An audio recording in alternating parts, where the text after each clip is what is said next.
আসসালামু আলাইকুম দর্শকবৃন্দ, welcome to my YouTube channel digital marketing Tanvir. আমি একজন প্রফেশনাল ফ্রিল্যান্সার। তো আমি আজকে আপনাদেরকে দেখাবো কিভাবে ফাইবারে অ্যাকাউন্ট তৈরি করতে হয়।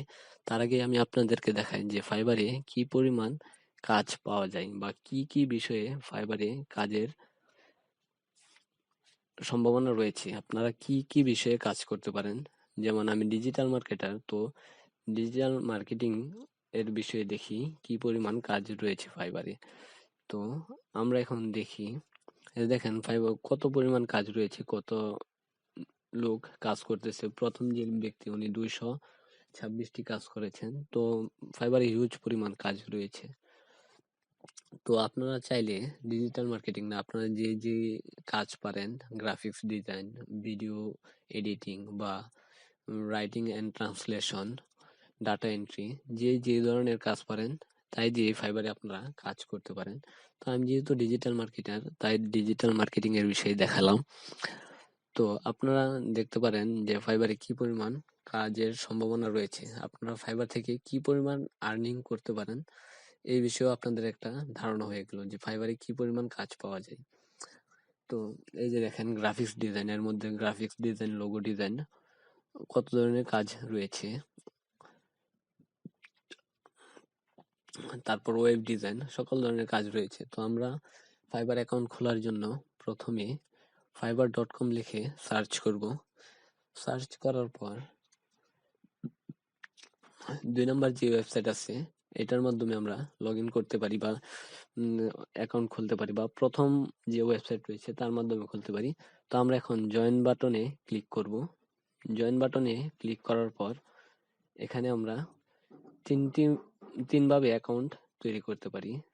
একটি হলো ফেসবুক দিয়ে, 2 number Gmail, 3 number Apple account বা আইফোনের যে অ্যাকাউন্ট আছে ওই অ্যাকাউন্ট দিয়ে। তো আমার মতে জিমেল দিয়ে অ্যাকাউন্ট খোলা সব থেকে ভালো। তো জিমেল দিয়ে যেহেতু অ্যাকাউন্ট খোলা ভালো, তাই আমি জিমেল দিয়ে অ্যাকাউন্ট খুলতেছি। তো জিমেল দিয়ে অ্যাকাউন্ট খোলার জন্য প্রথমে আপনার একটি জিমেল এখানে বসিয়ে দিবেন। জিমেল অ্যাকাউন্টটি বসানোর পরে আপনি কন্টিনিউ বাটনে ক্লিক করবেন। তারপর আপনার পছন্দ মতন একটি ইউজার নেম বসিয়ে দেবেন। তো আমি আমার পছন্দ মতন একটি ইউজার নেম বসিয়ে দিচ্ছি। তো তো ইউজার নেম বসানোর ক্ষেত্রে এই যে দেখেন যে আমি যে ইউজার নেমটি লিখলাম তা কেউ আগে বসিয়ে দিয়েছে। তো আমি নর্মালি একটি ইউজার নেম বসিয়ে দিলাম। তারপর আপনার একটি পাসওয়ার্ড বসিয়ে দিবেন। তো আমি আমার একটি পাসওয়ার্ড বসিয়ে দিচ্ছি। আর পাসওয়ার্ড দেওয়ার ক্ষেত্রে সবসময় স্ট্রং একটি পাসওয়ার্ড দিবেন। দেওয়ার পর জয়েন বাটনে ক্লিক করি। জয়েন বাটনে ক্লিক করার পর আমরা এখন সাইন আপ বাটনে ক্লিক করে ফাইবার অ্যাকাউন্টে লগ ইন করে নিই। তো সাইন আপ বাটনে ক্লিক করার পর আপনি আপনার জিমেল অ্যাকাউন্টটি এখানে বসিয়ে দেবেন। জিমেল অ্যাকাউন্ট বসানোর পর পাসওয়ার্ডটি দিয়ে কন্টিনিউ বাটনে ক্লিক করে দেবেন। তো আমি আমার জিমেল অ্যাকাউন্ট এখানে বসালাম এবং পাসওয়ার্ডটি দিয়ে কন্টিনিউ বাটনে ক্লিক করে দিলাম। তো আমার ফাইবার অ্যাকাউন্ট তৈরি হয়ে গেল। তো এখন দেখেন রাইট সাইডের কর্নারে রিসেন্ট ইমেল, এখানে ক্লিক করে আপনি আপনার ইমেলটি ভেরিফাই করে নেবেন। তো ইমেলটি ভেরিফাই করে নিলে আপনার অ্যাকাউন্টটি অ্যাক্টিভ হয়ে যাবে। তো এই যে আমার অ্যাকাউন্ট তৈরি হয়ে গেল। তো এখন আমি ইমেলটি ভেরিফাই করে নিচ্ছি বা আমার অ্যাকাউন্ট অ্যাক্টিভ করে নিচ্ছি।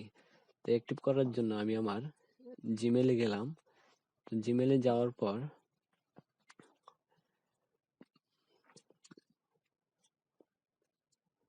আমার জিমেলটি ওপেন হচ্ছে। জিমেলে যাওয়ার পর আপনি রিফ্রেশ দিবেন। রিফ্রেশ দিয়ে দেখবেন যে ফাইবার থেকে এসএমএস আসছে কিনা। তো আমি জিমেলটি রিফ্রেশ দিলাম। তো এখন দেখি ফাইবার থেকে এসএমএস আসছে কিনা। তো এই যে দেখতে পাচ্ছি ফাইবার থেকে একটি এসএমএস এসেছে। তো আমি এখন অ্যাক্টিভ ইউর অ্যাকাউন্ট এখানে ক্লিক করে আমার ফাইবার অ্যাকাউন্টটি অ্যাক্টিভ করে নিব। তো ফাইবার অ্যাকাউন্ট খোলা এবং জিমেল দিয়ে অ্যাক্টিভ করা দেখিয়ে দিলাম। তো পরের ভিডিওতে আমি আপনাদেরকে দেখাবো যে কিভাবে প্রোফাইল সেটিং করতে হয়, প্রোফাইলে কি কি বিষয় খেয়াল রেখে প্রোফাইল সাজাতে হয়। তো আপনারা সবাই আমার পাশে থাকবেন এবং চ্যানেলটিকে সাবস্ক্রাইব করে আমার পাশে থাকবেন। বেল আইকনটিতে ক্লিক করে নোটিফিকেশন বাটনে ক্লিক করে আমার পাশে থাকবেন। ধন্যবাদ।